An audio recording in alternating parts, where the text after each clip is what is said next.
Part 1. You'll hear two people organising a going-away party for a mutual friend. First, you have some time to look at questions 1 to 4.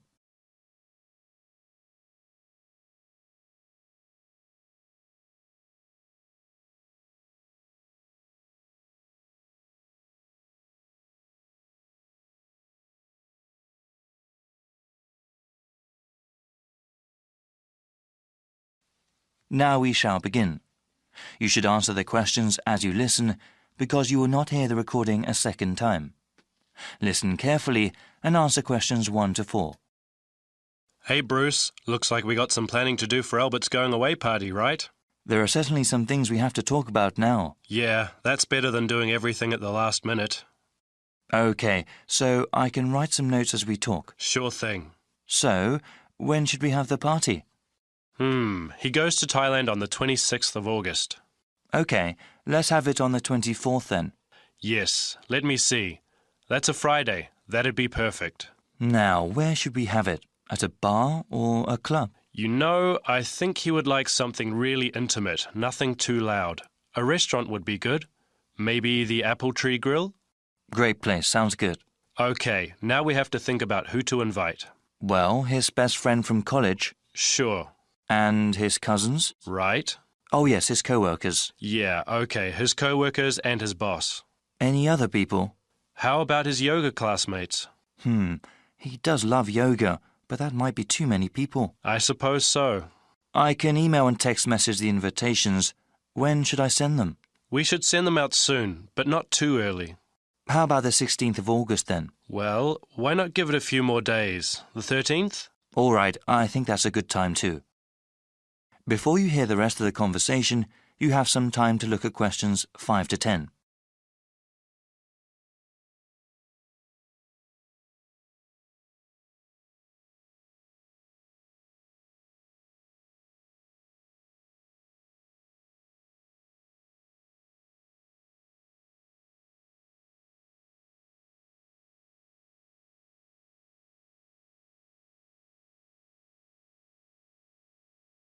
Now listen and answer questions 5 to 10. Okay now, we have to think of a gift. Should we all get one? No, I was thinking we could all give money for the party and the gift. You know, something really nice. Yeah, that'd be better than getting him little things individually. I can ask for the money. Thanks for doing that. How much should we ask for?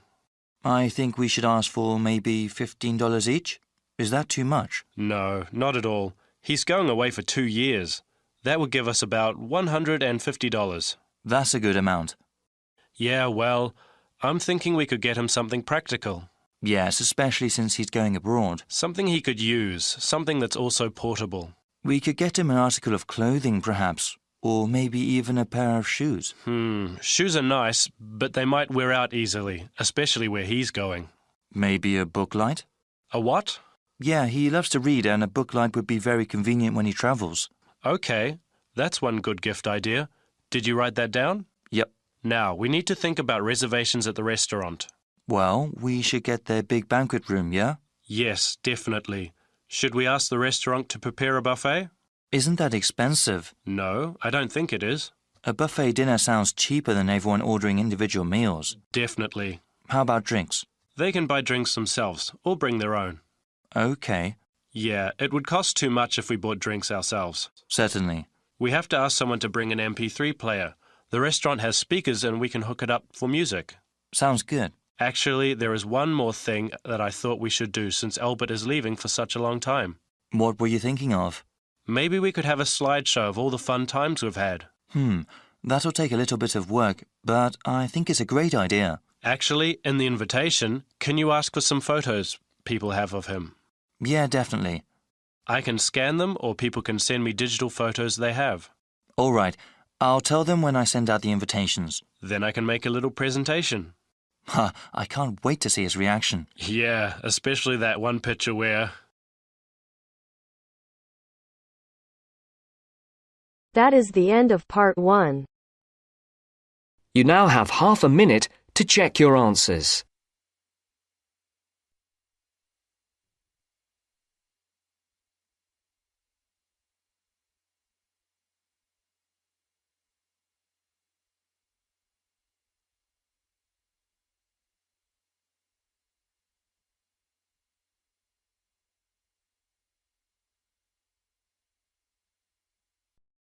Now turns to Part 2.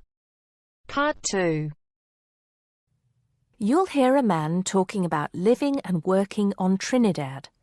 First, you have some time to look at questions 11 to 15.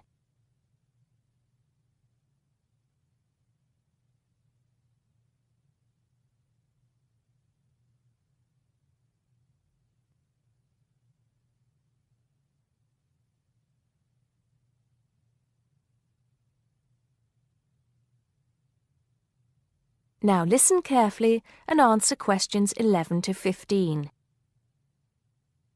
Hi, I'm Steve Pinfold, and I'm here today to tell you about my gap year, which I took about 20 years ago.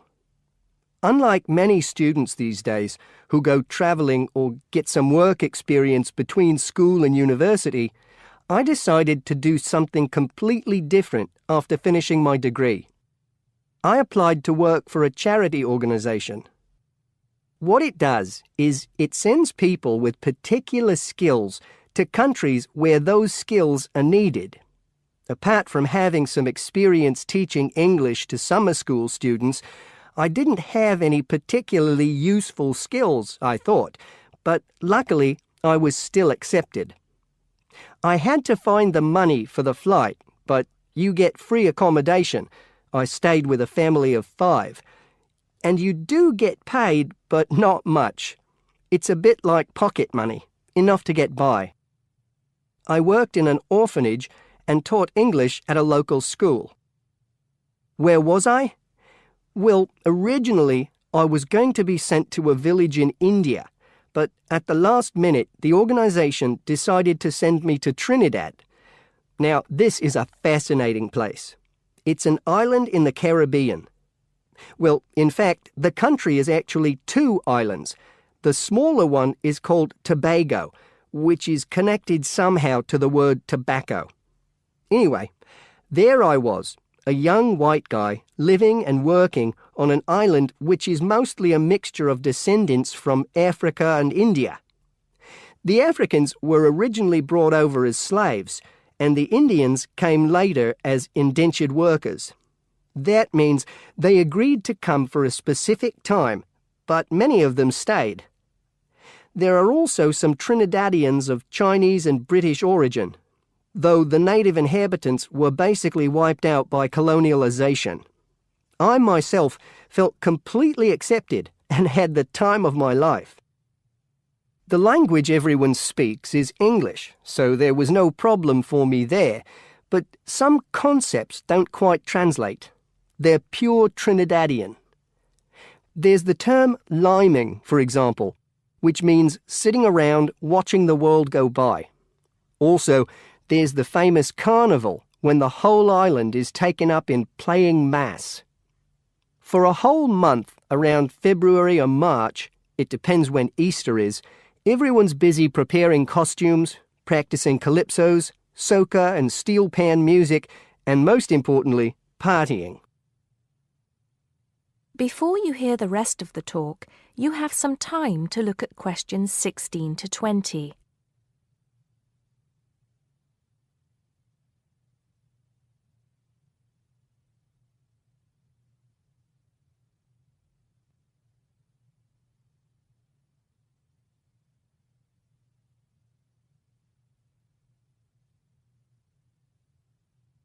Now listen and answer questions 16 to 20. When the actual official carnival starts, it's days of 24-hour dancing in the streets. In Trinidad, it's called whining. You've probably seen this sort of thing on TV, in the more famous carnival in Rio, or even at the Notting Hill Carnival in London. Many people join bands, each one of which has a theme. For example, the Sea or Jungle Fever, and they have costumes designed and made to go with the theme. These can cost $1,000 for the king and queen of each band. They're incredible. The whole city is a non-stop party zone full of colour and sound. It's serious too. The bands are in competition and the winner gets $1 million. Sorry, I got a bit carried away with those memories. Back to my real job there. The orphanage was called St. Augustine's, and that's also the name of the place where it was, St. Augustine, a town just outside the capital city, Port of Spain. I didn't have any particular job description, just to be with the children and tell stories, sing songs and play games. Oh, and we also went camping in the jungle once. I could tell you a few stories about that particular escapade. Every time I arrived at the gate, kids would come running towards me, shouting, with big smiles on their faces. The younger children seemed fascinated by my blonde hair and loved to touch it as if it was something miraculous. The English teaching I did 2 days a week in a primary school for 6 to 11-year-olds. The kids may have been poor, but they all wore neat and clean uniforms and were so respectful and enthusiastic. I've now been teaching for many years in different countries, and I still think those were the best students I've ever taught. What else did I do while I was there? I swam a lot. Can you imagine what it's like swimming with dolphins and with pelicans diving into the sea right next to you? More seriously, I trained to be a Samaritan. That's someone who listens and supports people who have problems with their lives. Overall, what I took from the experience was a sense of being in another culture, or rather cultures. As humans, we all share many characteristics, but we express ourselves in various ways. In Trinidad, there are lots of different communities and religions, and so many different kinds of festival to see. Hindu, Muslim, Christian, as well as some rather mysterious African traditions. There are quite a few Rastafarians too. Trinidad is, as Americans are fond of saying of their own country, a melting pot where everybody is greeted warmly. Go and see for yourself. I'm not sure how it's changed since I was there, but I'd love to find out.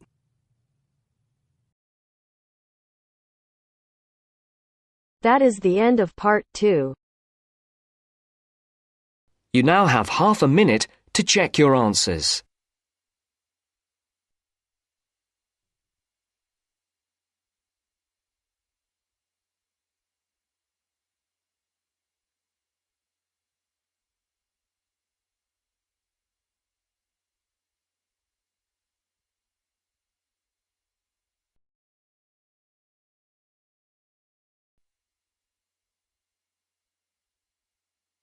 Now turns to part 3.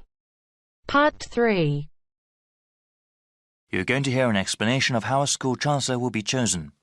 The chairman is explaining the process to 2 students, Sarah and Arnold. First, you have some time to look at questions 21 to 25.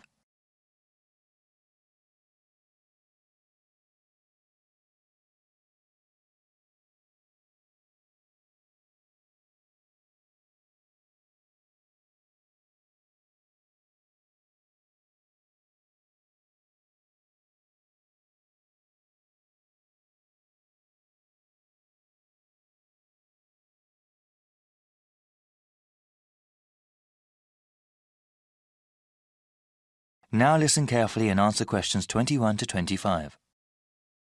Good evening, everyone. I hope you've both taken a look at the documents given to you. As student members of the University Chancellor Selection Committee, you will help to select a new Chancellor for our university. This person will be responsible for the operations, academics, and budget of the university. Today, I want us to talk about getting feedback from other students and about the selection process. Okay, so what exactly will our roles be?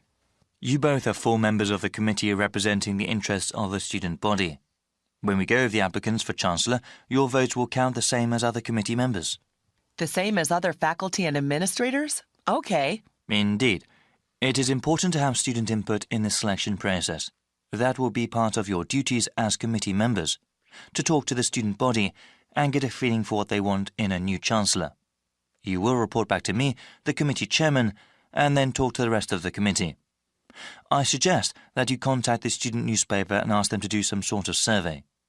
You both can also talk to the heads of various student organisations and gauge their opinions. All right, what sort of questions should we ask? Well, if you know of any issues important to the student body as a whole, you can ask them about that. I know that there was a recent increase in student fees. Since the Chancellor is in charge of the budget process, he or she will certainly be involved with that. But that is one topic that everyone can be asked about. A question about financial issues? Okay. You also mentioned going to different student groups. I was wondering, would that be appropriate? If the Chancellor is the head of the whole university, is it that important to ask the opinions of a smaller individual organisation? Definitely. They may be smaller organisations, but they often represent a wide number of students. It would be in the best interests of the school to have a Chancellor that understands the needs of not just the community as a whole, but of the different parts that make up that whole. I see. I guess it would be best to contact the leadership group of each club and group? Yes, actually that would probably be the most efficient way to get their opinion.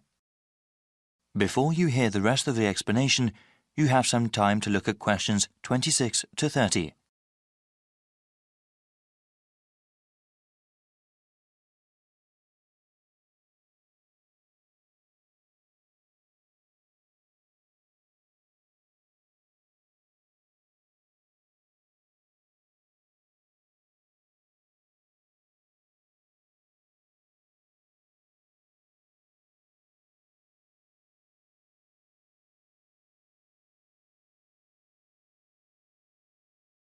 Now listen and answer questions 26 to 30.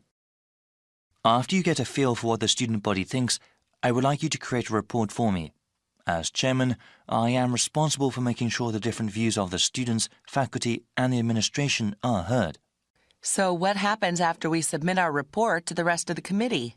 We'll start with the rest of the selection procedures. We have an open process, meaning anyone who wants to can apply to be Chancellor. That way, we will have the widest available pool to choose from. Of course, the first step will be to narrow down the field of applicants. Looking at their background and work experience, we will end up with 15 candidates. There will be further background checks on the remaining candidates. These checks include talking to the references a candidate has listed, as well as asking about them at any previous institution they may have worked at. This is quite a rigorous process, isn't it? It has to be. The Chancellor represents the university, so we need the best qualified person. After the background checks, we will contact candidates and ask them to come in for an interview before the committee. I remember hearing that we'll also be sitting in on those interviews.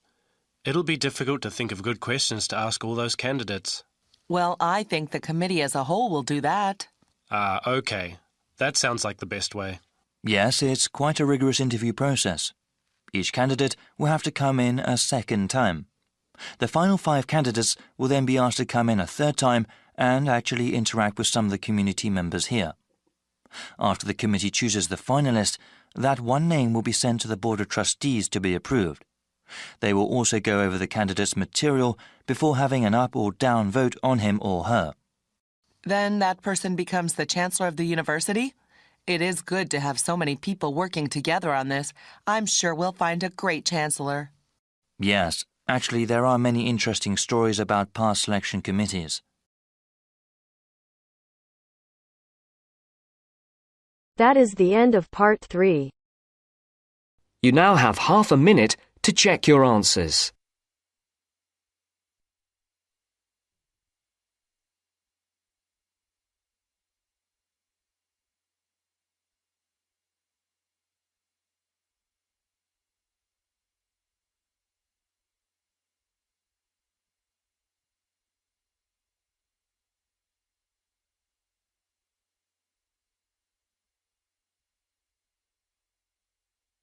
Now turns to part 4. Part 4. You will hear a woman giving a talk at a popular science convention. She is describing research into artificial gills designed to enable humans to breathe underwater.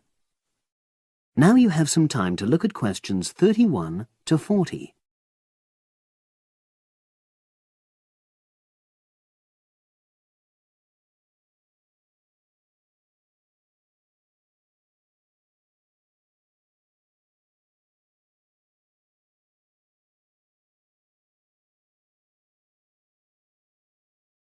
Now listen and answer questions 31 to 40. In my talk today, I'll be exploring the idea of artificial gills. I'll start by introducing the concept, giving some background and so forth, and then I'll go on to explain the technological applications, including a short, very simple experiment I conducted. Starting with the background. As everyone knows, all living creatures need oxygen to live.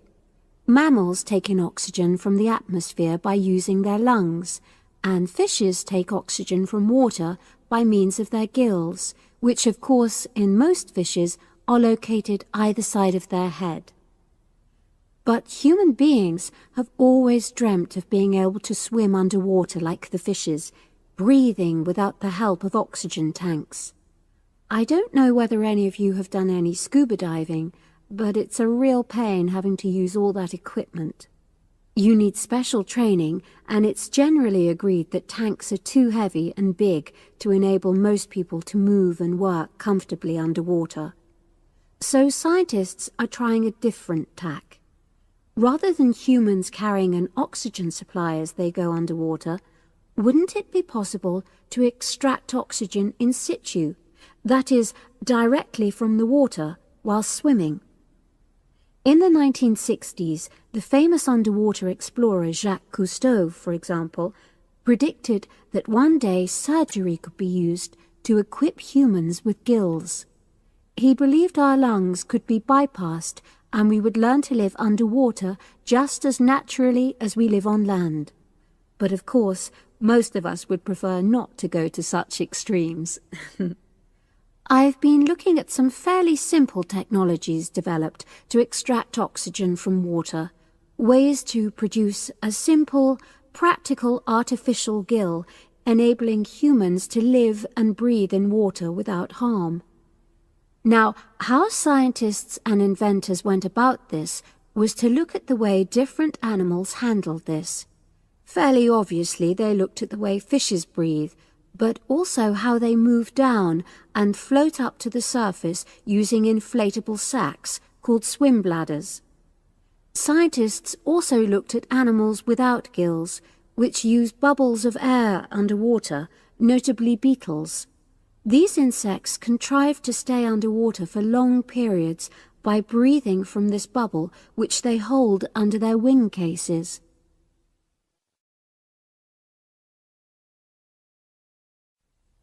By looking at these animal adaptations, inventors began to come up with their own artificial gills. Now, making a crude gill is actually rather easy, more straightforward. You take a watertight box, which is made of a material which is permeable to gas, that is, it allows it to pass through inwards and outwards. You then fill this with air, fix it to the diver's face, and go down underwater. But a crucial factor is that the diver has to keep the water moving so that water high in oxygen is always in contact with the gill, so he can't really stay still. And to maximize this contact, it's necessary for your gill to have a big surface area. Different gill designers have addressed this problem in different ways, but many choose to use a network or lattice arrangement of tiny tubes as part of their artificial gills. Then the diver is able to breathe in and out. Oxygen from the water passes through the outer walls of the gill, and carbon dioxide is expelled. In a nutshell, that's how the artificial gill works. So, having read about these simple gill mechanisms, I decided to create my own. I followed the procedure I've just described, and it worked pretty well when I tried it out in the swimming pool. I lasted underwater for nearly 40 minutes. However, I've read about other people breathing through their gill for several hours. So the basic idea works well, but the real limitation is that these simple gills don't work as the diver descends to any great depth, because the pressure builds and a whole different set of problems are caused by that. Research is being done into how these problems might be overcome, but that's another story, which has to be a subject of another talk. Despite this serious limitation, many people have high hopes for the artificial gill, and they think it might have applications beyond simply enabling an individual to stay underwater for a length of time. For example, the same technology might be used to provide oxygen for submarines, enabling them to stay submerged for months on end without resorting to potentially dangerous technologies such as nuclear power. Another idea is to use oxygen derived from the water as energy for fuel cells. These could power machinery underwater, such as robotic devices. So, in my view, this is an area of technology with great potential. Now, if anyone has any questions, I'd be happy to answer. Yes, lady at the...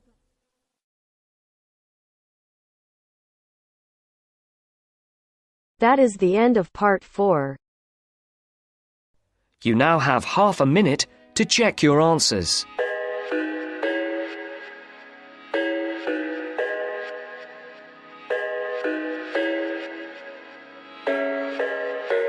I thought I had it figured out, believed in us, we were meant to be, no doubt. A teenage love, everybody else could see the way we were, living in a fantasy.